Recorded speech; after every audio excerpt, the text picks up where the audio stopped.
Welcome to episode 1 of Chasing to Hundo. In case you're finding this video for the first time, my name is Sam Okunola. I am a natural bodybuilder of 20 plus years. I've won 16 plus bodybuilding shows, including a world title, natural bodybuilding world title.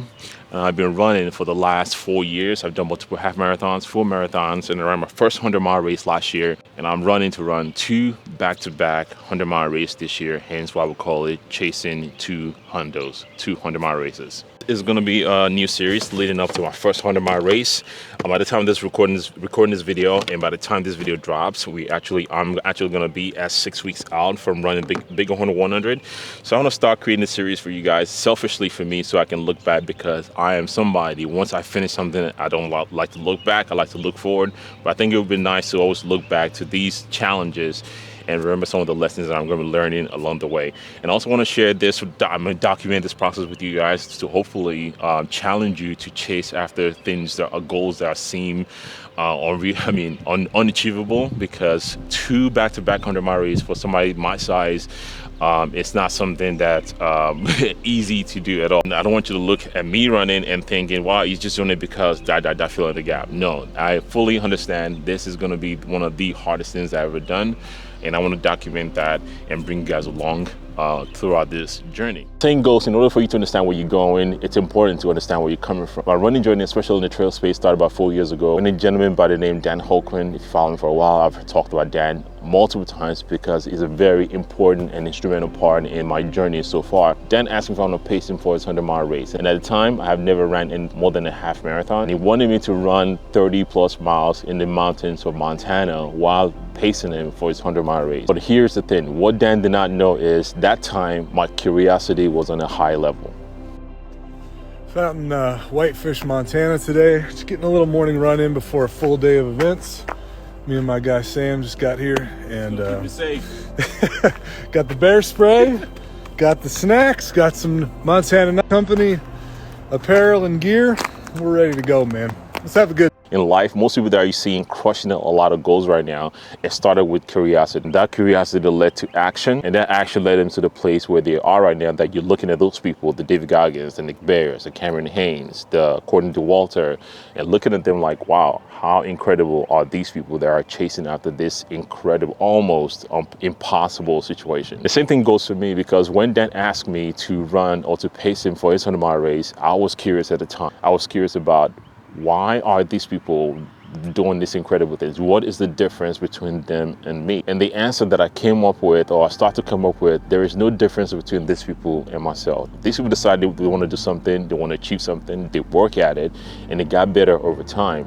They have the option to quit, and they not quit, they just keep showing up and they keep getting better. So if I apply myself to these situations, I too can do some incredible things that I never thought I would be able to do. Throughout this journey of me saying yes to the things that scared me, I had front row seat to watch Dan push himself to the limit. And through the process of pacing Dan for his 100-mile race, I started to discover that the human body is capable of so much more, which allows me to question if I'm pushing myself. During Dan's 100-mile race, Dan was struggling a lot. I mean, chafing, blisters, cannot keep food down.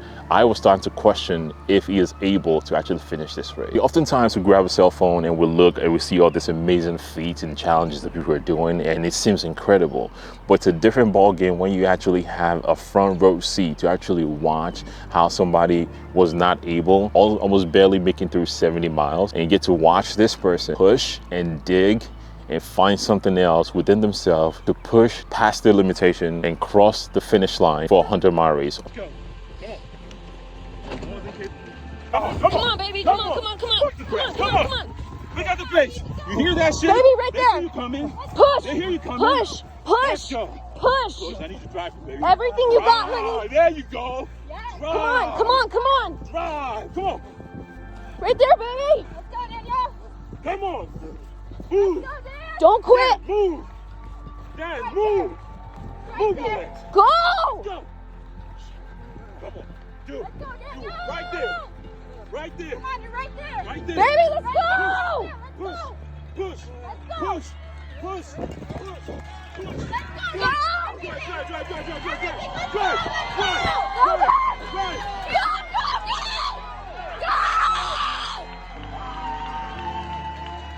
although then did not quote unquote finish a 100-mile race because he missed the cutoff by 20 seconds. But watching that and having the front row seat to that opened my eyes to the possibility of what the human body is capable of. Yes, I could be watching it on my phone and looking through my phone, I'm like, wow, that is impressive, and keep going. But once you see it, once you see physically, I mean, you can reach it, you can touch it, creates this level of belief that, I too can achieve something like that. I too can achieve something incredible like this. I too am physically capable of doing something like that. And that's what set me on the quest and the journey to want that feeling for myself. That's why I ran my first 100-mile race last year at the Crazy Mountain 100, where I finished in 35 hours and 24 minutes. And when I finished that race, what that race did for me was a proof of concept. I had this concept. I was curious about running a 100-mile race. I was curious about pushing myself. I was curious about, am I capable of doing these incredible things? And I validated the concept of I too that I'm capable of. Now the question is, what else can I do? What other limitations are out there that I've been creating for myself that I need to push past? So instead of doing 100-mile races this year, I want to do 200-mile races this year to try to run a sub 30-hour Crazy Mountain 100. Hence why this series is called Chasing to Hundo. So what can you expect throughout this series? What you can expect throughout this series is my training, my nutrition, my mental space, my recovery, and most importantly, I want to bring you guys along this journey because when you see me accomplish these things, you're not going to be surprised by the fact that I accomplish it. And what I mean by that is oftentimes when you see somebody accomplishing something, there's a lot of subconscious conclusion that we derive from this situation, like, oh yeah, he accomplished this because he's such and such. Because you watch me train throughout this journey and throughout this process, you see the training, you see the hard training sessions. So when I do accomplish this goal, you're not surprised. You can validate and have that proof of concept for yourself that, okay, you too can achieve these goals if you apply yourself, if you just show up, if you don't have any attachment to the end result, but you just fall in love with the process, and the end result will be the end result. And to make this series as engaging as much as possible, what I will start doing at the beginning of each video is any comment that you guys make or any questions that you guys make, I'll be answering that question first minute or two of this video. So if there's any questions that you are curious about moving forward with this series, put them in the comment below and I'll be picking 1 or 2 questions or comments that I'm going to be responding to in the next video. I'm super excited about this series. It's going to be fun, it's going to be challenging, it's going to be grueling. I'm going to enjoy making this content and producing this content for you guys. In case you find this video for the first time, hit that like button, hit that subscribe button, because I think you're going to like it here. This is Simon Knopf, Simon Kid Fit, and I'll see you guys on the next one. Peace.